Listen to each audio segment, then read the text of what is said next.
Momentum libur Imlek kali ini menarik karena bertepatan dengan cuti bersama dan awal bulan Ramadan. Di awal Ramadan, sejumlah sekolah juga memberikan libur, sehingga menjadi salah satu faktor pemicu peningkatan okupansi. Sekjen PHRI Maulana Yusran mengungkapkan, secara rata-rata okupansi hotel selama periode libur panjang berada di kisaran 60% sampai 70%. Angka ini dinilai cukup baik untuk periode yang masih tergolong low season. Selain berwisata, banyak masyarakat memanfaatkan momentum ini untuk ziarah ke kampung halaman atau untuk menjalani awal puasa bersama keluarga. Di beberapa daerah, lonjakan okupansi terbilang signifikan.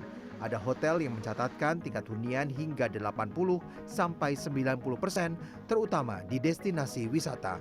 Seperti Bali, disusul beberapa wilayah di Sumatera Barat dan Jawa Barat.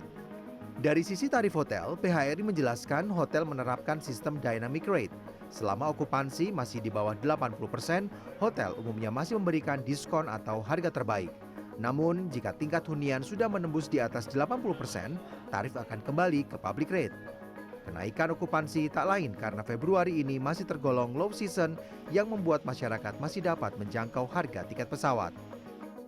Kalau kita ke hotel itu kan menganut dynamic rate ya, Mbak. Jadi kalau okupansi rata-rata kita 70%-an ya, kira-kira 70%-an itu kita masih menggunakan harga terbaik saat itu, Mbak. Tapi kalau dia udah di atas 80, itu mereka udah kembali ke publish rate. Itulah dynamic rate itu seperti itu. Jadi di bawah 80 itu mereka masih memberikan diskon gitu loh. Jadi makin tinggi okupansinya, makin di atas 80%, diskonnya makin kecil.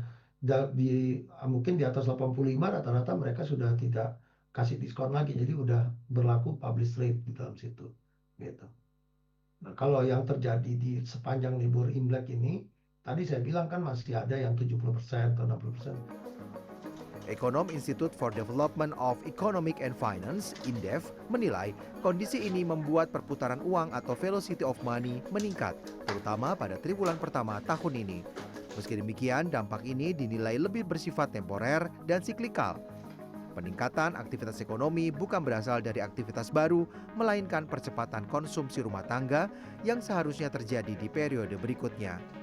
Dalam struktur produk domestik bruto atau PDB, konsumsi rumah tangga menyumbang sekitar 53 hingga 55%. Namun, kenaikan konsumsi akibat momen libur panjang dan pencarian tunjangan hari raya yang lebih awal tidak serta-merta mencerminkan perbaikan daya beli secara fundamental. Karena kuartal ini biasanya sering terlihat lebih pada eh, penguatan dibanding triwulan kedua gitu ya. Maka bukan berarti daya beli membaik secara fundamental gitu kan. Nah, tetapi justru kenaikan hotel, transportasi pariwisatanya yang naik, tentu sektor manufaktur itu penyerapan tenaga kerja formal meningkat sama sekali gitu ya. Jadi kalau kita bicara mobilitas naik, namun produktivitas nasional belum tentu ikut naik. Libur panjang membantu menjaga ekonomi tetap bergerak melalui konsumsi domestik sementara. Indef mengingatkan agar pemerintah daerah dan pusat perlu memperbaiki distribusi agar manfaat ekonomi lebih merata. Tim Liputan CNN Indonesia.